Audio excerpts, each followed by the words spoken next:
When they stripped the unconscious Omega to treat her wounds, the pack healer's hands froze. Her back was a tapestry of raised silver scars, each one pulsing with residual dark magic that should have killed her 100 times over. The healer stumbled backward, her voice barely a whisper. "Alpha Kane, you need to see this." Alpha Kane of the Moonstone Pack moved to the bed where the female lay face down, her breathing shallow. He was a massive man, battle-scarred and fierce, but even he went still at the sight. The scars weren't just marks, they moved, silver lines that writhed like living things beneath her pale skin, glowing faintly in the dim light of the infirmary. "What kind of wolf survives this?" the healer breathed. "One we need to keep alive," Kane said grimly. "Double the guards. No one comes in or out without my approval." He paused at the door. "And send word to the capital. The prince will want to know about this." Pain woke her, not the sharp, immediate kind, but a dull ache that seemed to come from everywhere at once. Sarah's eyes fluttered open to unfamiliar surroundings, white walls, the smell of antiseptic and herbs, the soft morning light filtering through a barred window. She tried to sit up and gasped. Her body felt wrong, heavy and foreign. When she looked down at her arms, they were covered in thin white scars she didn't recognize. "Don't move too quickly." A woman's voice, gentle but firm. The healer appeared at her side, helping her settle back against the pillows. "You've been unconscious for 3 days." "Where am I?" Sarah's voice came out hoarse. "Moonstone Pack territory. You were found at our border, badly injured." The healer studied her with cautious eyes. "What's your name?" "Sarah. Sarah Whitlock." She touched her face, her neck, feeling more unfamiliar scars. "What happened to me?" The healer's expression shifted to something like pity. "You don't remember." "I remember." Sarah closed her eyes, reaching for her last clear memory. "I was at home. My pack, the Crescent Valley Pack. I was just an Omega. We were preparing for the Harvest Moon celebration." She looked up, confused. "That was a few weeks ago. Why can't I remember anything after that?" The healer exchanged a glance with the guard at the door. "Sarah, that Harvest Moon celebration was 3 years ago." The world tilted. "That's not possible." "I'm sorry." 3 years. Gone. Sarah's hand moved to her back, feeling the raised lines there through her thin hospital gown. "These scars." "We were hoping you could tell us about them," the healer said carefully. "They're not normal. The magic in them. It's dark. Very dark." Before Sarah could respond, footsteps echoed in the hallway. Heavy, purposeful, and moving fast. The door burst open and Alpha Kane entered, his expression grim. "He's here," he said simply. "Who?" Sarah asked, but her question was answered moments later when another man strode into the room. Prince Damien Blackthorn. Even without the introduction, Sarah would have known what he was. Power radiated from him like heat from a fire. He was tall, broad-shouldered, with dark hair that fell to his collar and eyes the color of storm clouds. Everything about him screamed dominance. From his military bearing to the way every other wolf in the room immediately dropped their gaze, except Sarah. She stared at him, transfixed, as he crossed the threshold. Their eyes met. The prince went white as a sheet. He stopped mid-stride, his hand gripping the doorframe so hard his knuckles turned bloodless. For a long moment he simply stared at her, his expression cycling through shock, recognition, and something that looked almost like fear. "Out," he said, his voice rough. "Everyone out, now." "Your Highness, she's still recovering," the healer began. "Out!" The alpha command in his voice sent everyone scrambling. Even Alpha Kane hesitated only a moment before retreating, though concern shadowed his features. The door closed. Damien locked it with shaking hands. Sarah's heart hammered against her ribs. "Who are you? Why are you looking at me like that?" He turned back to her, and now his face was a mask of cold fury barely containing something deeper. something desperate. He crossed to the bed in 3 long strides, leaning down until they were nearly nose to nose. "You were supposed to stay hidden." His voice was barely above a whisper, rough and raw. "Do you have any idea what you've done? They can never know what you did. Never." "I don't know what you're talking about." Sarah shrank back against the headboard. "I don't even remember the last 3 years." Something flickered in his eyes. Surprise? Relief? But his expression remained hard. "You expect me to believe that? It's the truth. I woke up here 3 days ago with no memory and scars all over my body that apparently pulse with dark magic. The healer says I've lost 3 years. Her voice cracked. "Please, if you know something about what happened to me—" A crash of shattering glass cut her off. Sarah screamed as a figure exploded through the window in a shower of broken shards. The assassin was cloaked in black, face hidden behind a mask, but the silver blade in their hand gleamed with deadly intent. "The curse-bearer must die." The voice was distorted, inhuman. "She cannot be allowed to live." Damien moved faster than Sarah could track. He shifted partially, bones cracking and reforming, claws extending, his face taking on lupine features while maintaining human shape. The transformation was seamless, terrifying, beautiful. He intercepted the assassin mid-leap, catching the blade meant for Sarah's heart. It sliced through his palm, but he didn't flinch, using his momentum to slam the attacker into the wall with bone-crushing force. They grappled, moving with supernatural speed. The assassin was good, trained, lethal, but Damien fought with a ferocity that bordered on feral. Every strike was meant to kill, every movement calculated to protect the female cowering in the bed behind him. Sarah pressed herself into the corner, unable to look away from the violence. But as she watched Damien fight, something strange happened. Her vision shifted, doubled, and suddenly she could see more than just the physical battle. Around Damien's chest, wrapped tight around his heart, were dark tendrils of shadow. They pulsed and writhed like living things, constricting with each beat of his heart. A curse. She could see it as clearly as she could see the blood dripping from his wounded hand. It was killing him. Slowly, inexorably, it was squeezing the life from him. "Behind you!" Sarah screamed. Damien spun, catching a second assassin that had slipped through the broken window. The fight intensified, 2 against 1, but the prince fought like a man possessed. When the first assassin lunged for Sarah again, he threw himself between them with complete disregard for his own safety. The blade that should have pierced her throat buried itself in his shoulder instead. Damien roared, a sound that was more wolf than man, and his power exploded outward. Both assassins were thrown back, hitting the walls with sickening crunches. They didn't get up. Silence fell, broken only by harsh breathing. Damien stood between Sarah and the unconscious attackers, blood running down his arm, his partially shifted form still tense and ready for another attack. Sarah stared at him, at the curse wrapped around his heart, at the way he'd defended her without hesitation despite his obvious anger and suspicion. "You're dying," she whispered. He turned to face her, his storm-gray eyes meeting hers. Some of the wolf faded from his features, leaving him more human but no less dangerous. "What?" "The curse around your heart. I can see it." She slid from the bed on shaky legs, driven by an instinct she didn't understand. "It's killing you."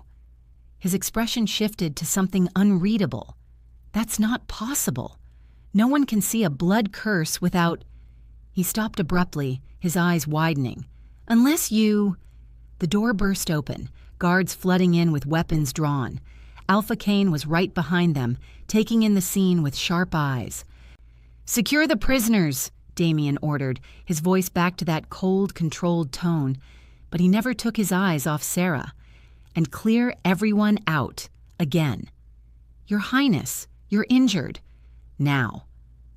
When they were alone once more, Damien moved closer. The intensity in his gaze made Sarah's breath catch. "Tell me exactly what you see," he said quietly.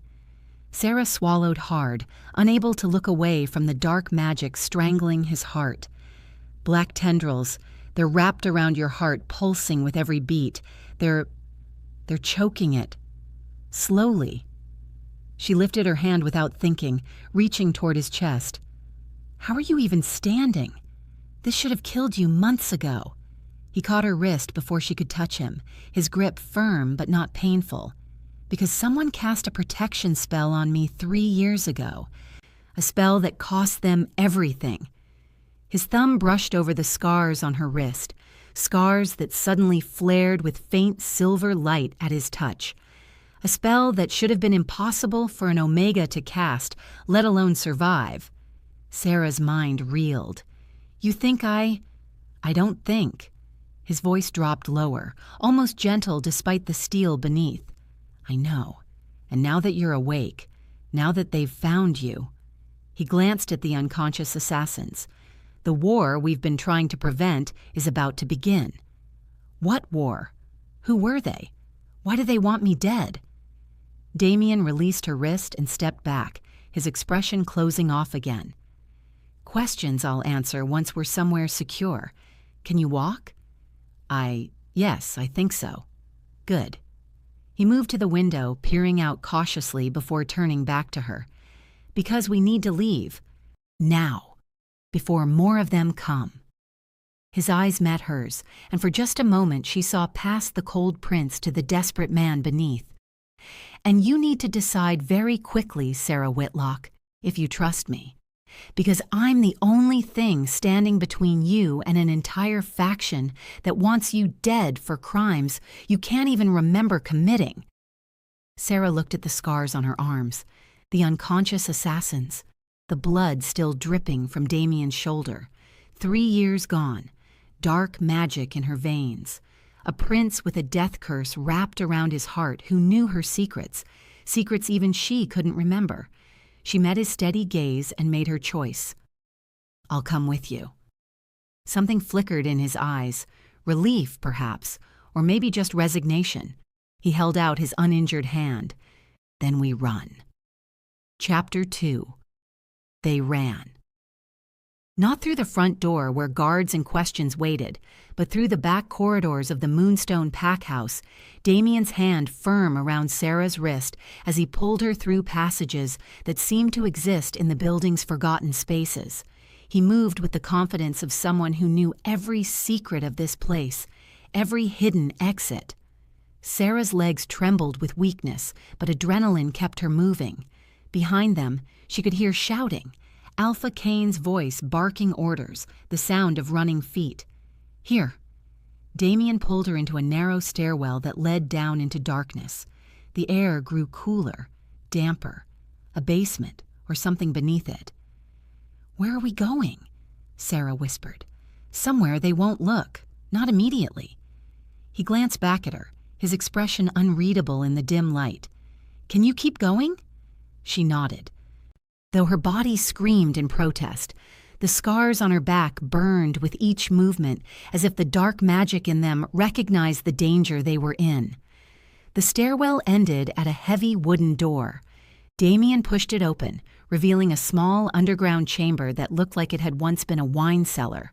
Stone walls, a few pieces of old furniture covered in dust sheets, and a single narrow window near the ceiling that let in a sliver of daylight. "Sit," he ordered, pointing to a worn settee, "before you fall down." Sarah's legs gave out the moment she reached it, and she collapsed onto the dusty cushions. Her hospital gown was torn, her feet bare and bleeding from their flight.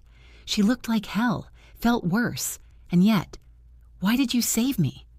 The question tumbled out before she could stop it. "You were angry, suspicious. You said I was supposed to stay hidden, so why throw yourself between me and those assassins?" Damien stood by the door, his back to her, tension radiating from every line of his body. Blood still dripped from his shoulder where the blade had struck. He should be healing. Werewolves healed fast, but the wound remained open, sluggish. "Because despite everything," he said quietly, I'm not ready for you to die. That's not an answer. It's the only one you're getting right now. He turned to face her, and his expression was harder than granite. We need to talk about what you saw, the curse around my heart. Sarah wrapped her arms around herself, suddenly cold despite the stuffiness of the underground room. I've never seen anything like that before, at least, not that I remember. She looked up at him. But you said I cast a protection spell on you 3 years ago. You did. Then tell me. Her voice came out sharper than intended, frustration and fear mixing into anger. Tell me what happened. Tell me who I was, who we were. Damien was silent for a long moment, his jaw working as if fighting with himself. Finally, he moved to a dust-covered chair across from her and sat, his movements careful, controlled. We grew up together, he said, his voice flat, emotionless, the tone of someone reciting facts to keep feelings at bay. Your mother was the palace healer. My mother, the queen, trusted her above all others. You and I were inseparable from the time we could walk. Sarah tried to imagine it, a childhood in the royal palace, friendship with a prince, but her memories offered only blankness.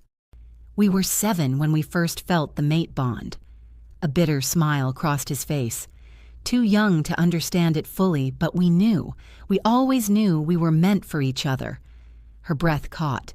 Mates. Secret mates, he corrected. Because you were an Omega and I was the crown prince. Because my father had already made political alliances that required my eventual marriage to strengthen the kingdom. Because if anyone knew about our bond, you would become a target. The words hit her like physical blows. Mates. They were mates. The most sacred bond in werewolf society, and he'd hidden it. 3 years ago, Damien continued, his voice growing rougher, my father waged war against the Shadowfen Coven. It was brutal. Necessary, he claimed. They'd been kidnapping wolves, practicing blood magic, threatening our kind. But war is never clean. Wolves died. Witches died. And the Coven's leader, Morgana's mother, was killed in the final battle. Morgana? Sarah interrupted.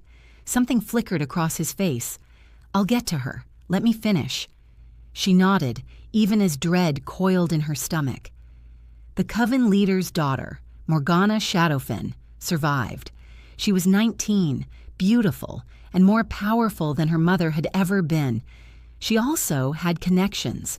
Her father was the alpha of the Ironwood Pack, one of our strongest allies. When she approached my father claiming she wanted peace, wanted to bridge the gap between wolves and witches, he listened. Damien's hands clenched into fists. What we didn't know was that she blamed me personally for her mother's death. I'd led the final assault on the Coven stronghold. I'd been the one who... He stopped, shaking his head. It doesn't matter. What matters is that she came to the palace under the guise of peace, and she cursed me. 100 death curses, Sarah whispered, remembering what he'd said earlier. 100 different ways to die, all layered on top of each other, each one designed to kill slowly, painfully. I had maybe 2 years to live, if that. The best healers, the most powerful magic users, none of them could break curses laid by someone of Morgana's bloodline. The Coven's magic is ancient, protected by rules even other witches don't fully understand. He looked up at her, and the raw pain in his eyes made her chest ache. You found out. I'd hidden it from everyone, trying to find a solution without causing panic, but you knew. The mate bond, maybe. Or just that you'd always been able to read me better than anyone. Sarah's hand moved unconsciously to her scarred arm. What did I do? You researched, obsessively. You spent weeks buried in the oldest texts in the Royal Library, consulting with every expert on curse magic you could find. And you discovered something that even I didn't know about you. He leaned forward, elbows on his knees. You weren't just an Omega, Sarah. You were something rarer, a curse bearer. The term meant nothing to her, but the way he said it, with awe and grief mixed together, told her it was important. Curse-bearers can absorb dark magic, Damien explained. They can take curses, hexes, blood magic into their own bodies and survive what would kill anyone else. But it comes at a terrible cost. Each curse leaves a scar. Each one damages the bearer. And 100 curses. His voice broke. 100 curses should have killed you a dozen times over. Sarah looked down at her arms, her legs, thought of the scars covering her back. 100, each one a death sentence meant for him. You came to me with a plan, Damien continued. You'd found a memory witch willing to help, a neutral party who owed favors to your mother. Every month you would undergo a ritual to transfer the curses from me to you, one at a time. It would take 3 years. 3 years of pain, of dark magic burning through your veins, of your body trying to reject the very thing keeping me alive. And I agreed to this? Sarah's voice sounded distant, disconnected. You insisted on it. You said... His voice roughened. You said you'd rather die 1,000 deaths than watch me fade away. That our mate bond meant you'd never survive my death anyway, so you might as well save us both. Tears burned in Sarah's eyes. She could almost feel it, the echo of that devotion, that desperate love. I fought you, Damien said. For weeks I refused, but you were relentless. And finally I gave in, because I was selfish and weak and I wanted to live. The self-loathing in his voice was sharp enough to cut. The ritual worked. Slowly, painfully, you took my curses. I watched you suffer through it. The convulsions, the screaming, the way the dark magic tried to tear you apart from the inside. After each ritual, you'd be unconscious for days. But you survived. Every single time, you survived. Then what happened? Sarah demanded. Why can't I remember any of this? Damien stood abruptly, pacing to the narrow window. Because Morgana is clever. She made her curses public knowledge, announced that only she had the power to slowly remove them.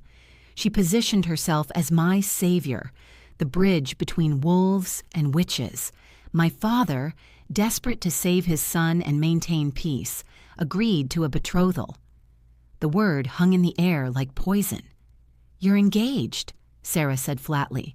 Politically, yes. Morgana agreed to help remove the curses, one every few months, putting on elaborate shows of her magical prowess, while actually doing nothing, since you were already taking them. It bought us time, kept suspicion off you. But it also meant she had access to the palace, to me, to our secrets. He turned back to face her. 6 months into your sacrifice, Morgana's spies discovered what we were doing. She sent assassins after you, nearly killed you twice. That's when I made the choice. His expression hardened. I had the memory witch erase me from your mind completely. Every memory of us, of your childhood in the palace, of our bond. Then I sent you away under a false identity, to a border pack where no one would think to look for you. You erased yourself? Sarah's voice rose, anger flooding through her veins, hot and fast. You stole my memories, my choices? I saved your life. You took everything from me. She was on her feet now, trembling with fury. 3 years. 3 years of pain and sacrifice that I can't even remember, and you thought the solution was to make me forget why I was suffering? You were supposed to be safe, Damien shot back. Hidden. The last few curses would transfer without you having to be conscious for it. The witch ensured that. You would wake up eventually with a new life, new memories, free of this nightmare. Free? Sarah laughed, a harsh, bitter sound.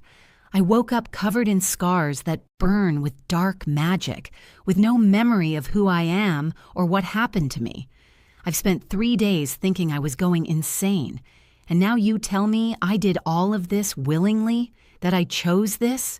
She stalked toward him. Each scar is a death sentence I took from you, and you repaid me by erasing yourself from my mind. Damien's expression cracked, raw emotion bleeding through. I couldn't watch you die for me anymore. Every ritual, every scream, every time you stopped breathing. His voice broke.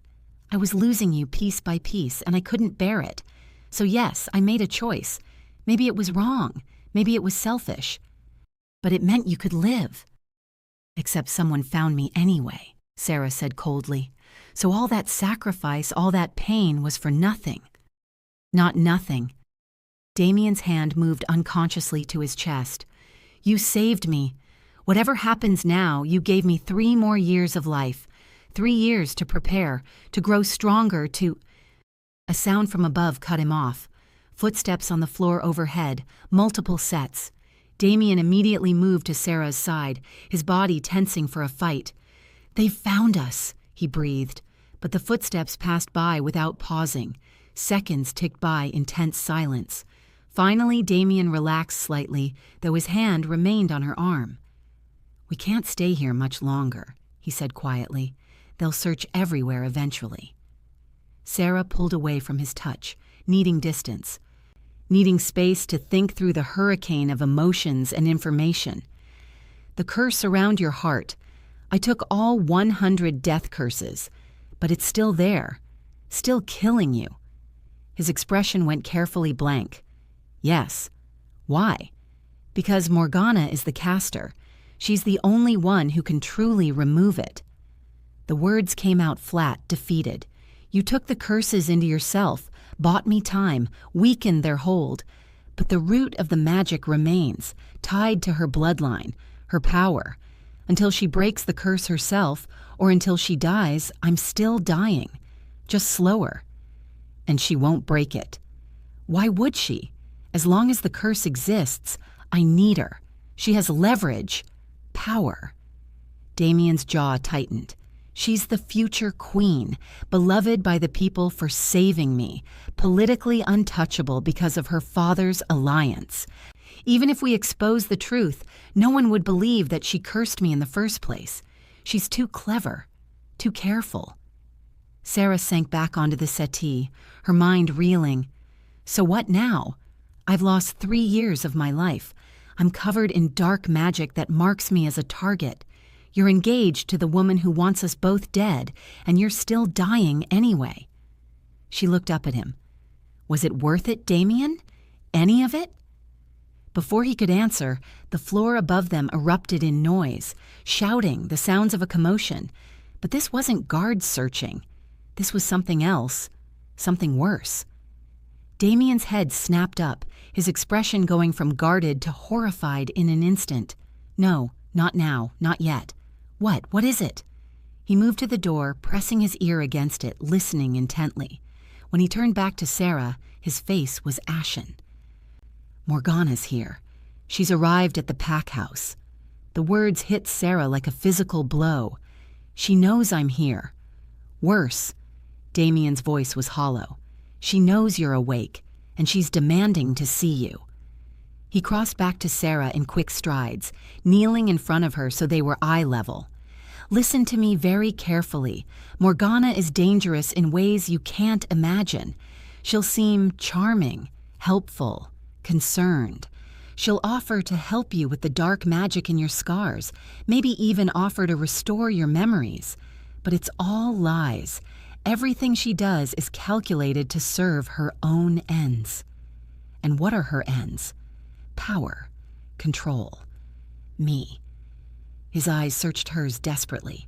She wanted to break me, to make me dependent on her, to ensure I could never refuse her. Your sacrifice disrupted that plan. But she thinks she's won anyway. She has the political power, the engagement, the public's love. But if she knows you remember, if she knows you're a threat to her position... He didn't finish the sentence. He didn't have to. Sarah's hand moved to her scarred wrist, tracing the raised lines. Somewhere in these scars was the truth of who she'd been, what she'd done. And now the woman responsible for all of it was upstairs, demanding an audience. What do you need me to do? She asked quietly. Damien's expression shifted to something that might have been pride, or maybe just profound sadness. Survive. Whatever happens up there, whatever she says or does, survive. For both of us. From above, a voice rang out, feminine, melodic, carrying the kind of authority that expected obedience. "Damien, darling, I know you're here. The guards told me about the attack, about the mysterious Omega who can see curses." A pause, pregnant with false sweetness. "Bring her up. Let me help. After all, we're going to be family soon. I should meet all of your friends." The way she said friends made it clear she knew exactly what Sarah was. Damien stood, his expression settling into a cold mask that Sarah was beginning to recognize as his armor. "Remember, she can't know that your memories are returning. As far as she knows, you're just a confused Omega who happened to see something you shouldn't have." "And what are you?" Sarah asked, getting to her feet despite her trembling legs. His eyes met hers, storm gray and full of things he couldn't say. "I'm the prince who made a terrible choice, and I'm about to introduce you to my fiancé." He offered his hand. After a long moment, Sarah took it. Together, they climbed the stairs to face the woman who had started it all. Chapter 3. The dining hall of the Moonstone Pack House was designed to impress. High ceilings with exposed beams, windows stretching from floor to ceiling to let in the mountain light, and a table long enough to seat 30. Today, it held only 5. Sarah sat between Damien and Alpha Kane, hyper-aware of every eye on her. Across the table, Lady Morgana Shadowfen sipped her wine with the delicate grace of someone who'd never had to fight for anything in her life. She was beautiful. Sarah hated that it was the first thing she'd noticed when they'd emerged from the cellar. Morgana had the kind of beauty that seemed almost unreal. Porcelain skin, hair so black it shone blue in the light, and eyes the color of amethyst. She wore a gown that probably cost more than most wolves made in a year, and carried herself with the confidence of someone who knew her power and wasn't afraid to use it. "You poor thing," Morgana said, her voice dripping with false sympathy as she looked at Sarah. "Damien told me about your amnesia, how absolutely terrifying that must be." Sarah forced herself to meet those purple eyes. "It's been difficult. I can only imagine." Morgana set down her wine glass, her ringed fingers catching the light. "And these scars everyone keeps mentioning, may I see them? I have some expertise in dark magic. Perhaps I could help." "That won't be necessary," Damien said sharply. Morgana's smile didn't waver, but something cold flickered in her eyes. "Darling, I'm only trying to help. Surely you don't object to me using my gifts to ease this poor girl's suffering." The way she said, "this poor girl," made Sarah's teeth clench. But before she could respond, Alpha Kane cleared his throat. "Lady Morgana, we appreciate your concern, but perhaps we should discuss the more pressing matter, the assassins who attacked my pack house."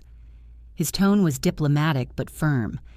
"Do you have any insight into who might want this Omega dead?" "None whatsoever." Morgana's expression shifted to concern, so practiced it had to be fake.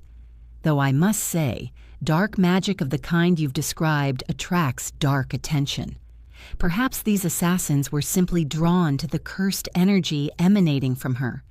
She looked at Sarah with something that might have been pity. It must be exhausting, carrying that kind of taint. Sarah's hands clenched in her lap. Every instinct screamed that this woman was dangerous, that every word out of her mouth was calculated to wound. "The taint, as you call it, saved someone's life," Sarah said quietly. "I may not remember how, but I know that much." Morgana's smile sharpened. "How noble. Though I wonder if the person whose life you saved is grateful or simply guilty." Her gaze flicked to Damien. "Guilt can be such a burden, can't it, darling?" Damien's expression remained neutral, but Sarah saw his hand tighten around his fork. "Morgana—" "Oh, don't mind me. I'm just concerned about our future together." She reached across the table, placing her hand over his. The possessiveness in the gesture was unmistakable. "After all, we have a wedding to plan once these nasty curses are fully removed. Speaking of which," she turned back to Sarah, I should probably examine you properly. Make sure whatever magic is in those scars won't interfere with my work on Damien." "I don't need examining," Sarah said. "It wasn't a request." The sweetness dropped from Morgana's voice for just a moment, revealing something harder beneath. Then the smile was back. "But we can discuss that later. For now, let's eat. I had the kitchen prepare something special." As if on cue, servers entered with the first course. Sarah's stomach turned at the sight of food, but she forced herself to take small bites, aware that refusing to eat would be seen as an insult. The meal dragged on, each course more elaborate than the last. Morgana dominated the conversation, telling charming stories about her work bridging the gap between wolves and witches, her charitable efforts, her vision for the kingdom's future. She painted herself as a savior, a peacemaker, someone who only wanted what was best for everyone. Sarah wanted to scream. Finally, they reached dessert and tea.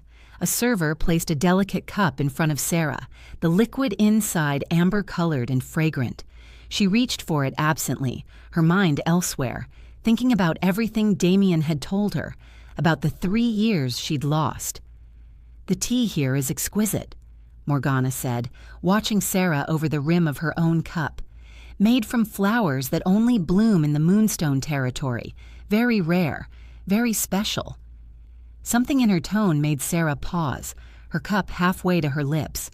She looked down at the tea, and her vision shifted, the same way it had when she'd seen the curse around Damien's heart. The liquid wasn't just amber. There were dark threads swirling through it. So faint most people would miss them. Poison.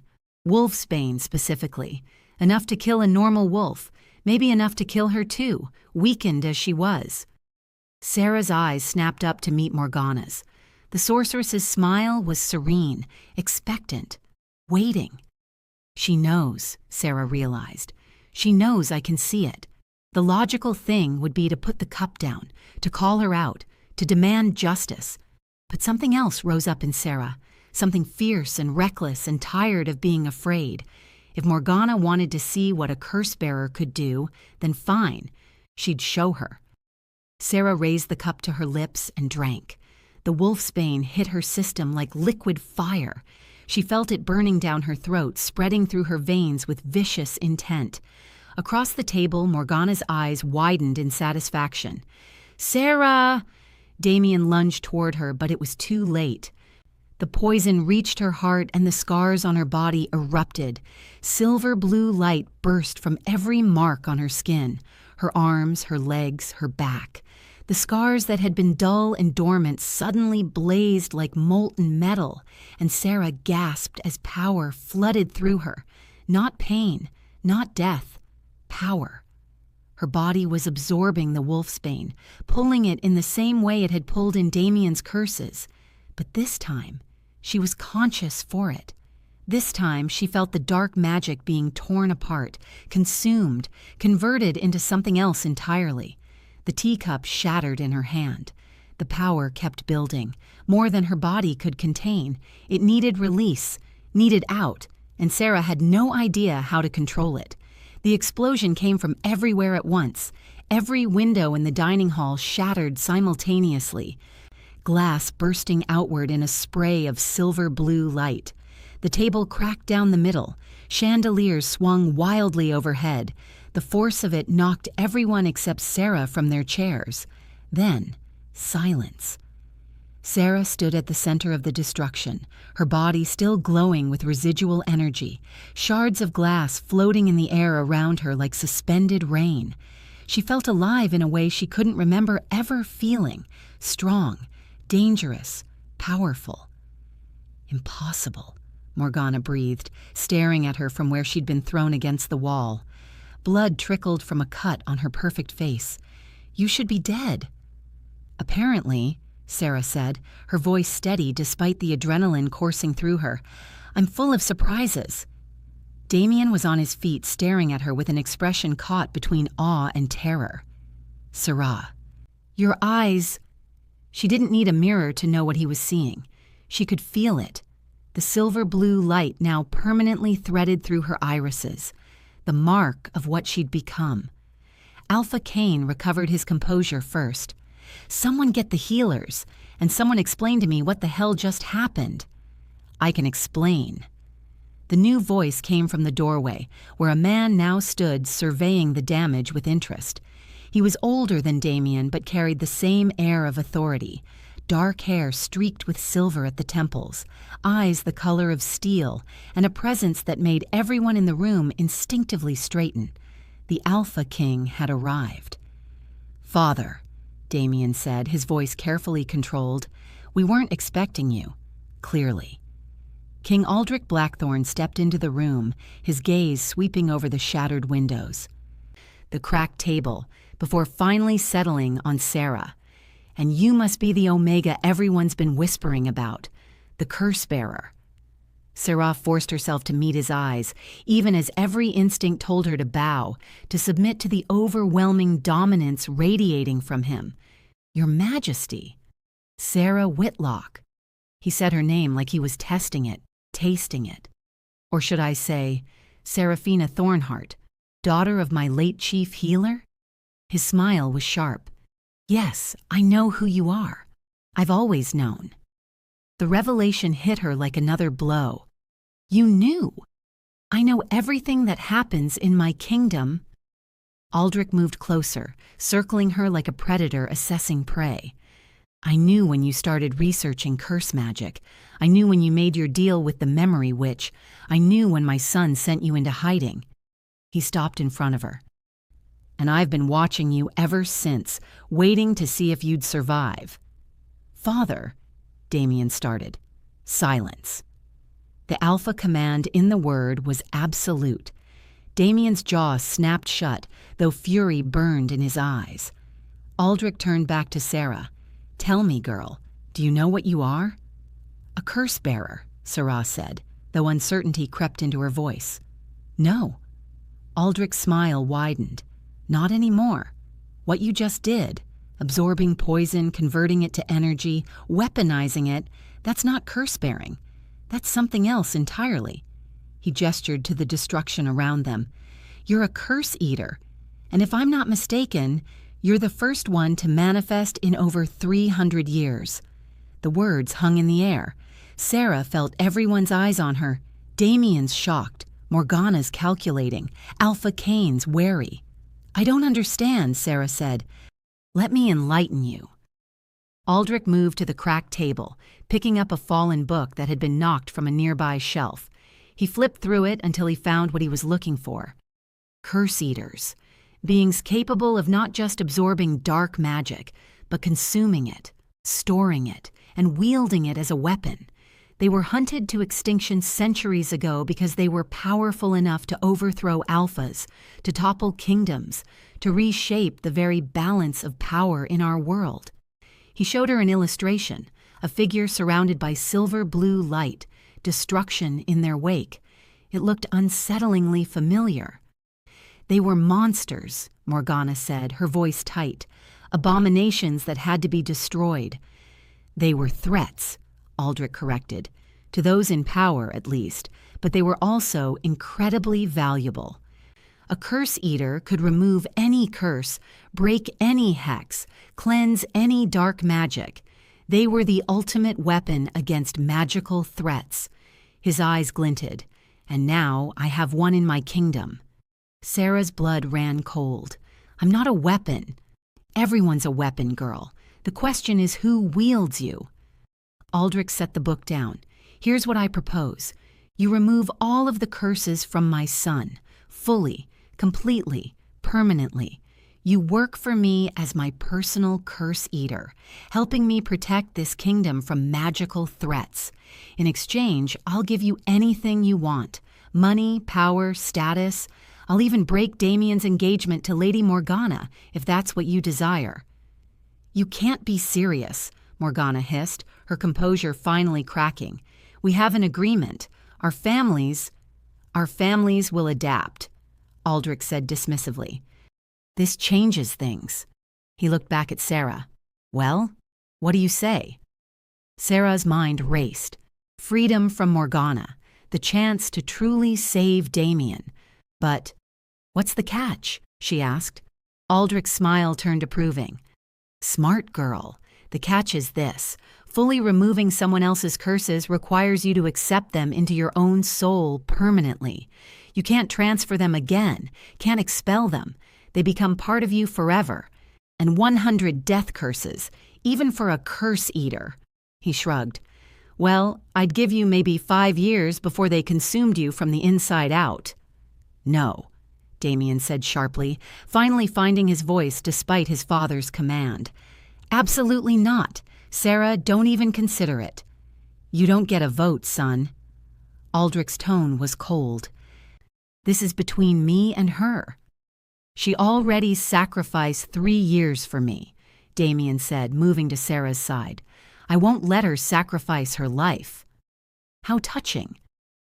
The new voice came from another doorway, where a younger man now stood, watching the scene with barely concealed interest. He looked like a slightly softer version of Damien, same dark hair but with green eyes instead of gray, and a more approachable demeanor. "Though I think the lady should be allowed to make her own choice, don't you, brother?" "Adrian," Damien said, his voice flat. "What are you doing here?" "Father summoned me." Prince Adrian Blackthorne pushed off from the doorframe, his gaze fixed on Sarah with unsettling intensity. "Wanted the whole family present for this momentous occasion, I suppose." He crossed to Sarah, ignoring his brother's warning growl. "Hello, Seraphina. It's good to finally meet you properly." "Properly," Sarah echoed. "I've been watching over you these past 3 years, making sure my brother's clumsy attempts to hide you didn't get you killed." Adrian's smile was charming, disarming. "Someone had to keep you safe since Damien was too busy playing politics with his fiancée." "That's not fair," Damien ground out. "Isn't it?" Adrian turned to him. "You erased yourself from her memory and abandoned her. I'm the one who made sure her border pack didn't ask too many questions. I'm the one who redirected Morgana's assassins away from her location. I'm the one who's actually protected her." Sarah's head spun. "Why would you do that?" Adrian's expression softened as he looked at her.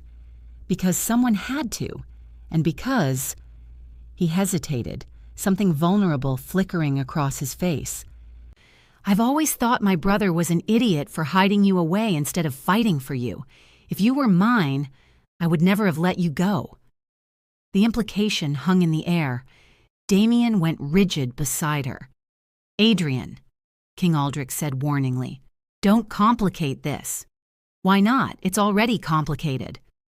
Adrian's hand moved as if to touch Sarah's arm, but stopped short. "I'm just offering her another option. Stay, yes. Work for father, yes. But let me help you. Let me protect you properly. You don't have to sacrifice yourself for someone who's already engaged to another woman." "You're out of line," Damien snarled. "Am I? Or am I just saying what everyone's thinking?" Adrian's eyes never left Sarah's. "You feel it, don't you? The mate bond he's so desperate to hide. It's there, pulling at you, even without your memories. But he's already chosen his duty over you once.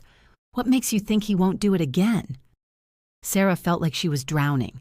Too many revelations, too many offers, too many people pulling her in different directions. Her scars still burned with residual energy. Her eyes still glowed silver blue, and every person in this room wanted something from her. "Enough," she said, her voice cutting through the arguing. Everyone fell silent. "I need time. To think, to understand what I am, to decide what I want." She looked at the Alpha King. "I'm not agreeing to anything right now." Aldrich studied her for a long moment, then nodded. "Fair enough. But don't take too long. My son is still dying, and every day you delay is a day closer to his death." He glanced at Damien, something unreadable in his expression. "Think carefully about what really matters, Seraphina. And who?" He swept from the room, taking Alpha Kane with him. Morgana lingered for a moment, her purple eyes promising murder, before following. That left Sarah alone with the 2 princes. "Sarah!" Damien reached for her. "Don't!" She stepped back, needing space. Just don't. He's manipulating you, Damien said desperately. Adrian, my father, they're all playing games. You can't trust. And I can trust you? The words came out sharper than intended. You erased my memories. You hid me away like a shameful secret. You're engaged to the woman who cursed you and just tried to poison me. Her voice cracked. Tell me, Damien, what part of that screams trustworthy? He flinched like she'd struck him. I did what I thought was right. You did what was convenient. Sarah turned toward the door. I need air. I need to think. At least let me come with you. No. She looked back at him, at both of them. I'll figure this out on my own. I've apparently survived 3 years of death curses. I think I can handle some political manipulation. She left before either could stop her, stepping over broken glass, past shattered windows, away from princes and kings and sorceresses who all wanted to use her for their own ends. The scars on her body pulsed with each step, silver blue and dangerous, a curse eater, a weapon, a threat. And somewhere deep inside she felt the 100 death curses still lurking in Damien's chest, calling to her, begging to be consumed. 5 years, the king had said. 5 years if she took them all. The question was, would saving Damien be worth dying for? Again, Chapter 4. Sarah found refuge in the Pack's greenhouse, a sprawling glass structure at the edge of the property where medicinal herbs grew in organized chaos. The scent of lavender and sage filled the air, and for the first time since waking in that infirmary bed, she could breathe. She sat on a wooden bench, staring at her glowing hands. The silver blue light had faded to a subtle shimmer beneath her skin, but she could still feel the power thrumming through her veins. Dangerous, intoxicating, terrifying, a curse eater. The door opened behind her. She didn't need to turn to know it was Damien. She felt him approaching like a pull in her chest, something fundamental and undeniable even without her memories. You shouldn't be alone right now, he said quietly, and you shouldn't be here. She didn't look at him. Doesn't your fiancé need comforting after I destroyed half the dining hall? Morgana can take care of herself. She always does. He moved closer, and she heard the uncertainty in his footsteps. Sarah, about what Adrian said, was he wrong? She finally turned to face him. Did you or didn't you erase me from your life and ship me off to hide? I did, but not for the reasons you think. Then tell me the real reasons. She stood, facing him fully. No more half-truths, no more politics, just honesty. Can you manage that? Damien's expression cracked, and for a moment she saw past the prince to the man beneath, exhausted, desperate, and drowning in guilt. I was watching you die. Every ritual, every curse you took. You came back less, weaker, more distant. The dark magic was eating you alive, and I couldn't stop it because stopping it meant accepting my own death. His voice broke. So yes, I made a choice. I chose to let you live, even if it meant you'd never know why you'd suffered, even if it meant losing you completely. That wasn't your choice to make. I know. The words came out raw. I know, and I've regretted it every single day since. But I can't undo it. All I can do is try to keep you alive now. Sarah wanted to stay angry. Anger was easier than the complicated mess of emotions churning in her chest. Betrayal and understanding, hurt and sympathy, all tangled together. But looking at him now, seeing the curse wrapped around his heart pulsing with each beat, slowly crushing the life from him. Your father said I could remove them, she said quietly. The curses. No. The word was immediate, absolute. I heard what he said about the cost. 5 years, Sarah. You'd be dead in 5 years. Better than you being dead in 2. She moved closer, drawn by instinct. Let me try. Just one curse. As a test. If it's too much, I'll stop. You don't understand what you're offering. Then explain it to me. All of it. What really happens when a curse eater removes a curse?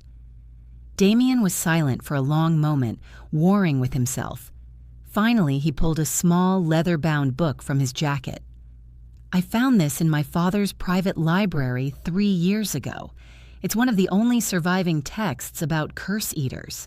He opened it to a marked page. Here, this is what it says about the removal process. Sarah took the book, scanning the faded text. The words made her blood run cold. When a curse eater removes a curse from another, they do not simply transfer it.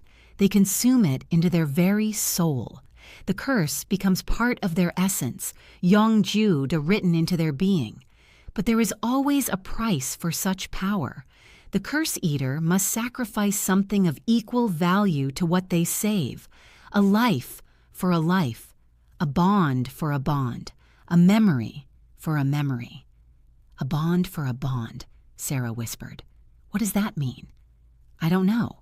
The text isn't clear, but my father seemed to think it meant you'd be bound to him, a magical servitude in exchange for saving my life.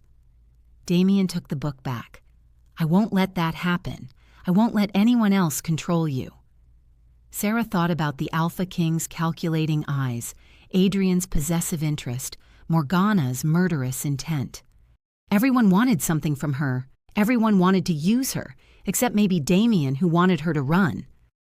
What if I want to try anyway? She asked. What if I want to see what I can do? Then I'll stop you, by force if necessary. You'd fight me to prevent me from saving your life? A bitter laugh escaped her. That's very noble. Very stupid, but noble. Call it what you want. I've already let you sacrifice too much for me. He reached out, his hand hovering near her face, but not quite touching. I won't watch you destroy yourself again. The moment stretched between them, heavy with things unsaid. Sarah could feel it, that pull in her chest intensifying, urging her closer to him. The mate bond fragmented and hidden, but still there. You feel it too, don't you? She whispered. Even without my memories, even with whatever Morgana did, it's still there. Yes. His hand finally touched her cheek, gentle, reverent.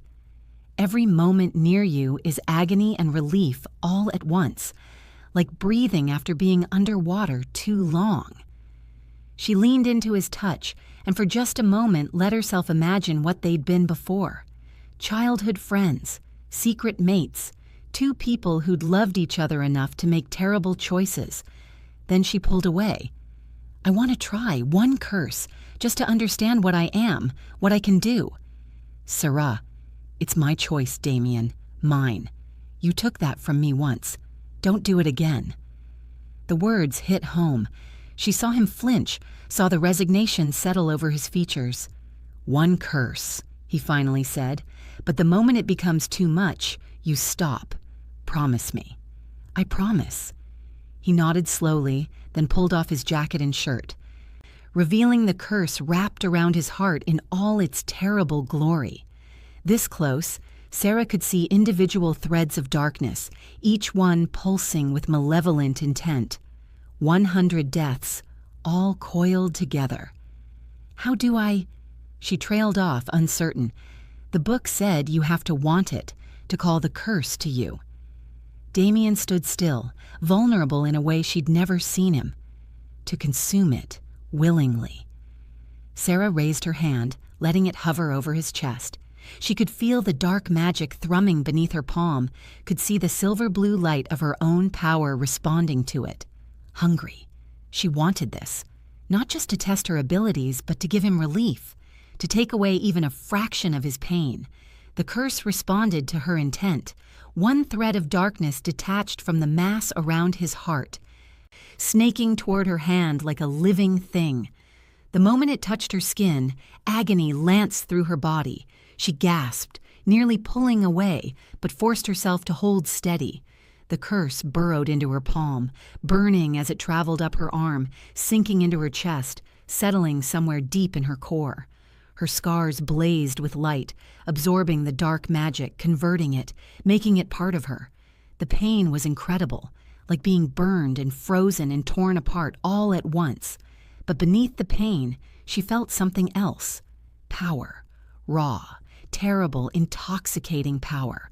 One curse, one death sentence, now hers forever. Sarah pulled her hand back, swaying on her feet. Damien caught her immediately, holding her steady. "Are you all right?" His voice was tight with worry. She started to answer, then stopped. Something was wrong. There was a sound in her head, like glass cracking, a feeling in her chest, like something breaking. The pull she'd felt toward Damien, that fundamental connection, suddenly wavered, weakened, frayed at the edges. "No," she breathed. "No, that's not—" The pain hit her all at once. Not physical pain, but something worse.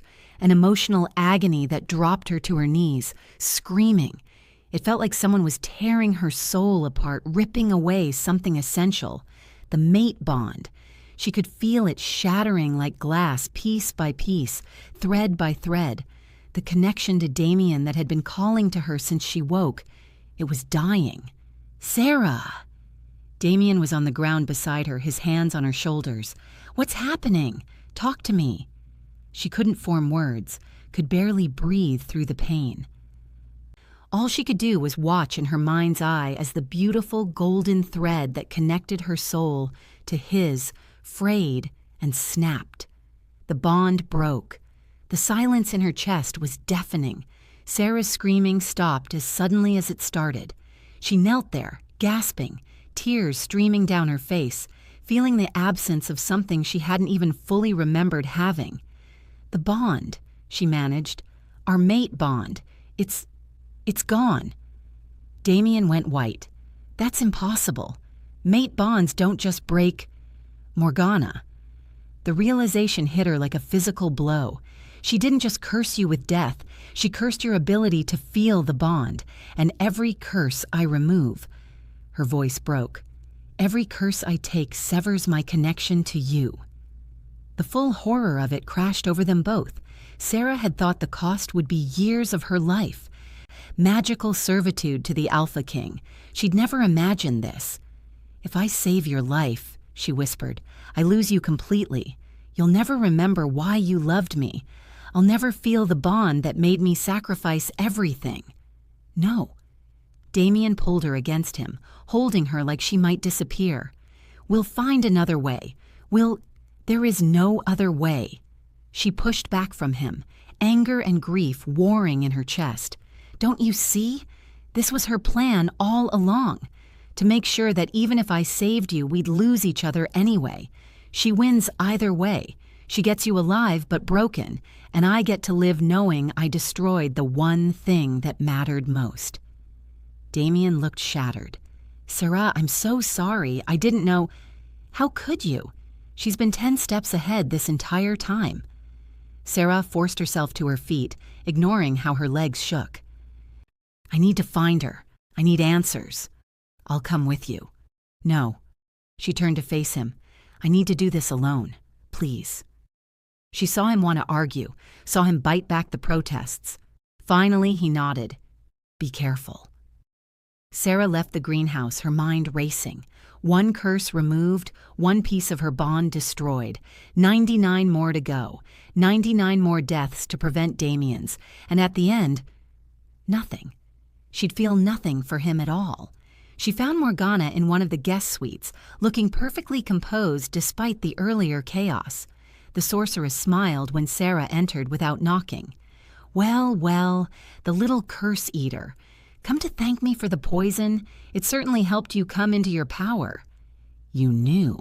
Sarah's voice was flat. "You knew what removing the curses would do to our bond." "Of course I knew. I designed the curse specifically with that feature." Morgana examined her nails. "Quite elegant, really. If he dies, you lose him. If you save him, you lose him. Either way, Damien Blackthorne ends up alone, broken, and in need of someone to put him back together." Her smile sharpened. "Someone like me."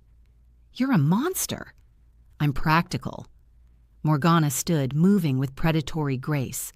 "But that's not even the best part. Would you like to hear the rest of my plan? After all, it's too late to stop it now. Sarah's hands clenched into fists. Tell me. There's a rogue faction, wolves who want to overthrow the Alpha King. They've been planning a coup for years, waiting for the right weapon. Morgana circled Sarah like a shark. And then you came along, a curse eater, the perfect weapon. Do you know what happens if a curse eater absorbs too many curses without releasing the energy? The memory of the dining hall destruction flashed through Sarah's mind. The explosion of power, the shattered windows. They detonate, she breathed. Exactly, like a magical bomb, one powerful enough to level an entire building, perhaps even an entire summit. Morgana's smile was vicious.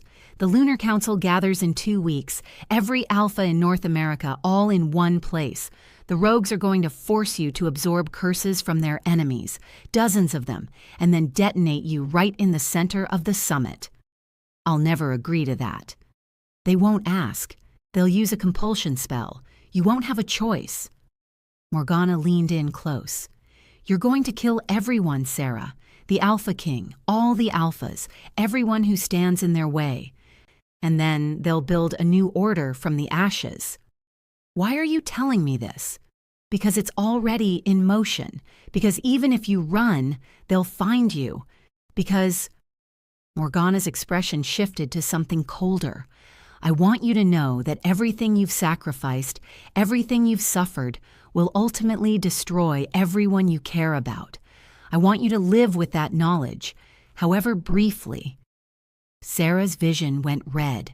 Her scars blazed with silver-blue light, power surging through her. She could kill Morgana right now, could absorb every curse in the woman's body, could end this. I wouldn't. Adrian's voice came from the doorway. He leaned against the frame, his expression grim. She's warded. You try to absorb her magic, it'll backlash and kill you both. Morgana smiled triumphantly. The young prince is correct. I'm not foolish enough to face a curse eater unprotected. She swept past Sarah toward the door. Enjoy your remaining time, dear, however short it may be. She left, leaving Sarah trembling with rage and fear and hopelessness. Adrian approached slowly. You heard all of that? Most of it. I've been tracking Morgana's communications with the rogues for months. He touched her arm gently. Sarah, I can get you out of here. Tonight. Before the rogues make their move. Before the summit. Before any of this can happen. And go where? You heard her. They'll find me. Not if you're under my protection. Not if you accept me as your mate. Sarah's head snapped up. What? The bond with Damien is breaking anyway. You said it yourself. Every curse you remove destroys it further. Adrian's green eyes were intense, pleading, but a new bond. A willing one that would protect you. It would make you untouchable, give you the status and power to refuse my father's commands. You're asking me to replace your brother. I'm asking you to save yourself. His composure cracked. I've loved you since we were children, Sarah. While Damien was playing Prince, I was the one watching you in the gardens, the one who made excuses to visit the healer's wing just to see you smile. When he sent you away, I spent 3 years making sure you stayed safe. He took her hand. Let me keep protecting you. Choose me. Choose life. Sarah pulled her hand away, her mind reeling. I need time. An explosion cut her off. The entire building shook. Alarms blared. Through the window, Sarah saw flames rising from the eastern wing. They're here, Adrian said grimly. The rogues. They're attacking now. More explosions, screams. The sound of wolves shifting, of battle joined.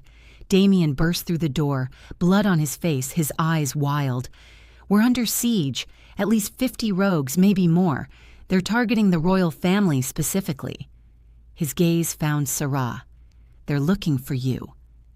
Through the broken window, Sarah could see wolves fighting in the courtyard below. And beyond them, she could see more. Rogues bound in chains, their bodies twisted with visible curses, being dragged toward the pack house. Toward her. They were going to force her to absorb the curses. Right now. Not in 2 weeks, but tonight. Sarah looked at Damien, his curse still wrapped around his heart, fading memories in his eyes. She looked at Adrian, offering protection and a new bond. She looked at the cursed rogues being dragged closer. Each one a weapon they'd force her to consume. A choice. Everyone wanted her to choose. But maybe the real choice was refusing to be anyone's weapon, anyone's pawn. Maybe the real choice was becoming something they all feared. "Get everyone away from the courtyard," Sarah said, her voice eerily calm. "What? Why?" Damien demanded. She looked at him, at the brother offering salvation, at the battle raging outside. "Because I'm going to end this, my way."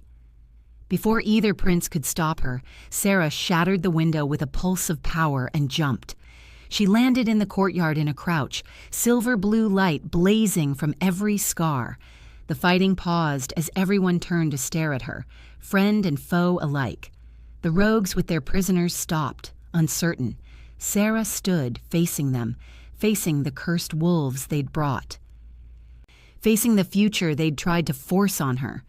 "You want a weapon?" she called out, her voice carrying across the courtyard. "Fine, I'll be your weapon. Bring me your curses, all of them, right now." "Sarah, no!" Damien's voice from above, desperate, but she was done listening, done being controlled. The first rogue approached with his cursed prisoner.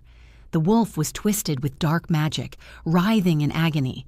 Sarah placed her hand on the wolf's chest and pulled. The curse tore free, flooding into her body. Pain exploded through her, but she held on, absorbed it, made it hers. Then she reached for the next one, and the next, and the next. Power built in her core with each curse consumed, raw, terrible, devastating power. Her scars glowed brighter with each absorption. Her eyes blazed like stars. Her body began to lift off the ground, suspended by pure magical energy. She was becoming exactly what they'd feared, a living weapon, a bomb waiting to detonate, and she would choose when, where, and how she exploded. "Sarah, stop!" Damien was in the courtyard now, trying to reach her. "You'll kill everyone!" She looked down at him from where she floated, barely recognizing him through the haze of power consuming her. "Then run," she said, and she took another curse. Chapter 5. The Lunar Council Summit had been 2 weeks away. Sarah had absorbed 23 curses in the courtyard before Damien and Adrian combined their alpha commands to force everyone back, to stop the rogues from bringing her more. She'd collapsed then, unconscious for 3 days, her body struggling to contain the power burning through her veins. When she woke, they told her the rogues had retreated, that Morgana had vanished, that the Alpha King had moved the summit up to tonight. "He knows something's coming," Damien said, pacing her infirmary room like a caged wolf. "He's gathering all the alphas now at the Moonstone Pack House, claiming it's for security. But I think—" He stopped, his expression troubled. "I think he wants you there, as a show of force." Sarah sat on the edge of the bed, feeling the 123 curses coiled inside her like venomous serpents. Damien's 100, the 23 from the rogues, each one a death, a darkness, a weight that pressed against her soul.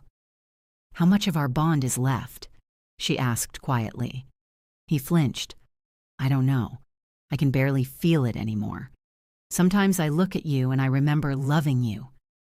But it's like remembering a story someone told me, not something I lived." His voice cracked. "I'm losing you piece by piece and I can't stop it. Maybe that's a mercy. If you can't feel the bond when I—" She stopped, unable to finish. "When you what? Detonate?" Damien crossed to her, kneeling so they were eye level. "You're not going to explode, Sarah. We're going to find another way." "There is no other way. You know it. I know it." She touched his face, memorizing it. "I'm carrying too much darkness. Eventually, it'll consume me or it'll explode out of me. Those are the only options. Then we remove the curses. And destroy what's left of our bond completely? Damien, there are 123 curses inside me. If removing one shattered a piece of our connection, removing all of them would leave nothing. We'd be strangers. He caught her hand, pressing it against his chest where his heart beat steadily, where the curse around it had thinned considerably, but still remained. Then we're strangers. I don't care. I'd rather have you alive and not know why I should love you than watch you die. Sarah's eyes burned with unshed tears. You say that now, while you can still remember pieces. But when it's all gone? When you look at me and feel nothing? She pulled her hand away. That's not mercy. That's torture. For both of us. A knock at the door interrupted them. Adrian entered, his expression grim. The Alphas are arriving. Father wants Sarah brought to the summit hall within the hour. She's not ready, Damien started. It's not a request. Adrian's eyes found Sarah's. And there's something else. The guards intercepted a message from Morgana. She's coming to the summit. She says she has a revelation that will change everything. He paused. Whatever she's planning, it's happening tonight. Sarah stood, her body aching with the weight of the curses. Then we should go meet it. You don't have to do this, Damien said desperately. Yes, Sarah said, looking at him, at the curse that was still killing him, at the bond that was barely a whisper between them. I really do. The summit hall was the largest room in the Moonstone pack house, designed to hold hundreds. Tonight, it held the 50 most powerful alphas in North America, their betas, their advisors. The air thrummed with dominance, with barely contained aggression, with the tension of predators forced into close quarters. Sarah entered, flanked by Damien and Adrian, aware of every eye turning to her. She could feel their fear, their curiosity, their hunger. They knew what she was, what she carried. Alpha King Aldrich sat on a raised dais at the head of the room, looking every inch the ruler, until Sarah's enhanced vision saw past the facade. There, wrapped around him like chains, were curses, old ones, dozens of them, so thoroughly integrated into his being that they were almost invisible. Her breath caught. Your father. I know, Damien murmured. I see them too now. Ever since you removed that first curse, my vision's been clearing. Whatever Morgana did, it's been affecting him for decades. The Alpha King stood, his voice carrying across the hall. Alphas of the Council, I've called this emergency summit because we face a threat unlike any before, a conspiracy to overthrow our established order, to destroy the very foundations of our society. His gaze swept the room. And the weapon they've chosen stands before you now. Murmurs rippled through the crowd. Sari felt the weight of their attention, their judgment. Seraphina Thornheart is a curse eater, Aldrich continued, the first in 300 years. She carries within her enough dark magic to level this entire compound. The rogues plan to use her as a bomb at this summit, to kill us all and seize power in the chaos. The murmurs became shouts. Alphas rose from their seats, some reaching for weapons. However, Aldrich's voice cut through the noise, I propose we use this gift differently. A curse eater in the service of the crown could eliminate our enemies without bloodshed, could cleanse dark magic wherever it appears, could ensure the packs remain strong and pure. He smiled, and there was something wrong in it. Something paranoid and desperate that Sarah recognized as curse-born madness. She will swear loyalty to me, serve as my weapon, and we will enter a new golden age. No, Sarah said clearly. Silence fell. No? Aldrich's expression darkened. I won't be anyone's weapon. Sarah stepped forward, her scars beginning to glow beneath her dress. Not yours, not the rogues, not anyone's. You don't have a choice. She does. The new voice came from the entrance, where Morgana now stood, resplendent in black, her purple eyes gleaming with triumph. Because I'm about to give everyone here a choice they didn't know they had. Guards moved to intercept her, but Aldrich held up a hand. Let her speak. I want to hear what lies she's prepared. Morgana glided into the room, her presence commanding attention. Not lies, old king. Truth. The truth about why you've started 3 wars in 10 years, why you've become increasingly paranoid, violent, unstable. She turned to address the assembled alphas. Your king has been cursed for 30 years, a slow-acting curse designed to corrupt his judgment, to turn him into exactly the tyrant we see today. Gasps rippled through the crowd. Aldrich's face went red with rage. Treasonous lies! Look at him! Morgana's voice rang out. Really look. Those of you with even a touch of magic sight, can't you see the darkness wrapped around him? Sarah watched as several alphas squinted, focused, and then paled as they saw what she and Damien could see. The curses, ancient and deep, woven into the Alpha King's very being. My mother cursed him, Morgana continued, her voice carrying a note of pride. After he slaughtered her coven in an unprovoked attack, she cursed him to become the monster he accused witches of being. And it worked. Every war, every death, every cruel decision, all curse-born madness. If this is true, one alpha called out, why reveal it now? What do you gain? Morgana's smile was terrible. Because the curse on the king, the curses on his son, all the curses I've laid over the years, they're all connected. A web of dark magic spanning generations, all leading back to one source. She turned to Sarah. The original curse-bearer bloodline, my bloodline. The revelation hit Sarah like a physical blow. What? Did you think curse-bearers just appeared randomly? No, we were created, bred specifically to carry darkness, to be vessels for revenge. Morgana's eyes glittered. My ancestor was the first, cursed by a witch who wanted to punish the wolves who'd enslaved her. Every curse-bearer since has been a descendant of that bloodline, including you, including me. You're lying, Damien said, but uncertainty colored his voice. Am I? Why else would you be able to do what you do? Why else would I have power over curse magic specifically? Morgana laughed. We're cousins, Seraphina, distant but connected, and we're both trapped in a cycle that's lasted centuries. Curse-bearers creating curses, passing pain down through generations, unable to break free. Sarah's mind raced. It made a horrible kind of sense. The scars, the power, the way the dark magic called to her. There's only one way to break the cycle, Morgana continued, addressing the whole room now. Someone has to be willing to accept all the curses, every single one in this web, and transform them, not transfer them, not contain them, transform them.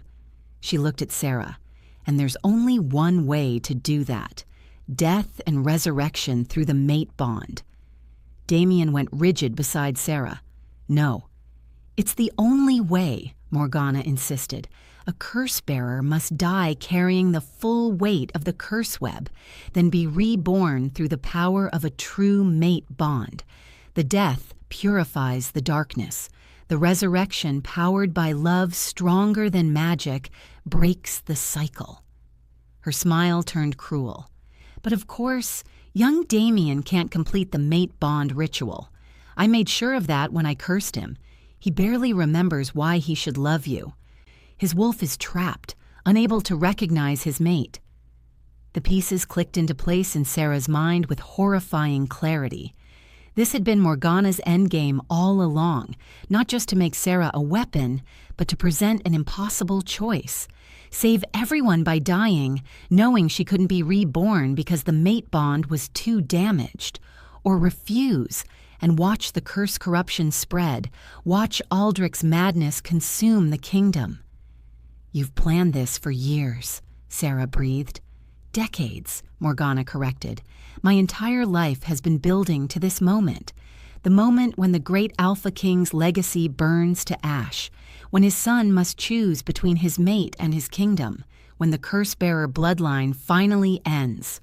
one way or another. Sarah looked at Damien, really looked. His eyes were confused, distant. The curse around his heart pulsed. Their mate bond was a thread so thin it might snap with the next breath. She looked at the Alpha King, wrapped in 30 years of curse-driven madness. She looked at the assembled Alphas, some of whom she could now see carried trace curses of their own. Morgana's web spread wide.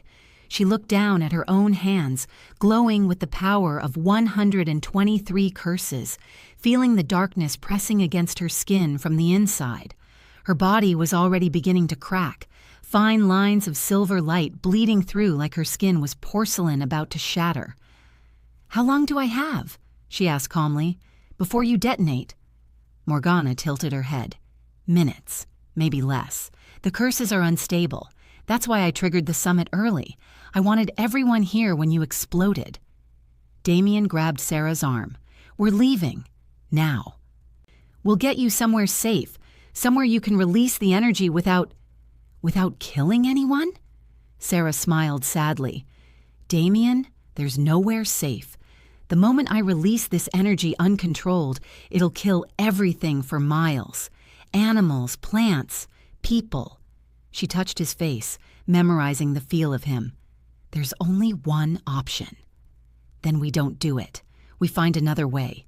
"There is no other way." Her voice broke. "Don't you understand? I'm done running. Done letting other people control my choices. Done watching everyone I love suffer because of curses that should never have existed." She turned to face the assembled Alphas, her body glowing brighter, cracks spreading across her skin like a broken mirror. "I'm going to do what Morgana said. I'm going to take all the curses, from King Aldrich, from everyone in this room, from the entire web, and I'm going to transform them." She looked back at Damien. "And then I'm going to die."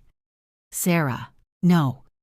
And I'm going to trust," she continued, her voice steady despite the tears streaming down her face, "that somewhere deep down beneath all the curses and lost memories, your wolf still knows who I am, that our bond, however damaged, is strong enough to bring me back." "I can't feel it," Damien said desperately. "The bond, it's almost gone. I don't know if I can—" "Then I guess we'll find out." Sarah pulled away from him, moving to the center of the room. Already she could feel her body failing, the curses burning through her faster than she could contain them. The cracks in her skin widened, silver light bleeding through. She raised her hands, and power flooded through the room. Every cursed Alpha gasped as darkness was ripped from their bodies. King Aldrich screamed as 30 years of corruption tore free. The curses flew to Sarah like iron to a magnet, slamming into her one after another. Her body couldn't hold them. She was breaking apart, dissolving into silver light from the inside out. But she held on, pulled harder, reached for the web Morgana had described, feeling the connections between all the curses, all the darkness that had plagued their people for generations. "Stop!" Morgana's composure finally cracked. "You'll kill yourself." "That's the point," Sarah gritted out. She pulled the final curse, the original one, the curse that had created the curse-bearer bloodline centuries ago. It resisted, ancient and powerful, but Sarah was stronger. She was done being a vessel for other people's vengeance. The curse broke free from wherever it had been anchored, slamming into Sarah's chest. Her body shattered. For a moment she was pure light, conscious but without form, feeling the curses inside her burning, transforming, purifying in the crucible of her willingness to die for those she loved. Then the darkness came. Death. She was dying. And the mate bond, that thin, frayed thread, was her only lifeline back. "Damien," she called out with everything she had left, "please, remember me. Your wolf knows. Let him through." Somewhere in the physical world she felt Damien drop to his knees where her body had dissolved, felt his anguish, his regret, his desperate desire to save her. But it wasn't enough. He couldn't feel the bond, couldn't complete the ritual. The curses had taken too much. Sarah felt herself slipping away, the darkness claiming her, and she realized with bitter clarity that Morgana had won after all. Then, a howl, not from Damien the Prince, but from something deeper, something the curses couldn't touch. His wolf. Sarah felt it like an explosion of recognition. Damien's wolf, the primal part of him that existed beyond magic and memory, knew her, had always known her, was howling his grief and rage and love into the void, refusing to let her go. The mate bond, fractured and weak, suddenly blazed back to life, not from the human side, from the wolf. Power flooded through the connection, raw, ancient, unstoppable. The mate bond ritual completing itself not through conscious choice but through instinctive recognition, through a love that transcended curses and memory loss and every obstacle Morgana had created. Through the bond, Sarah felt Damien shift, felt his wolf take full control, breaking through every magical barrier, every curse-born restraint, felt him claim her. The bond snapped into place with the force of a thunderclap, and through it, power flowed, not dark, not cursed, but pure. The combined strength of true mates, unbreakable and eternal. Sarah's consciousness, scattered and fading, was pulled back together, her body reformed, not scarred, not cracked, not marked by any curse. She materialized in the center of the summit hall, kneeling on the ground, gasping for breath. Her skin was clear, unmarked.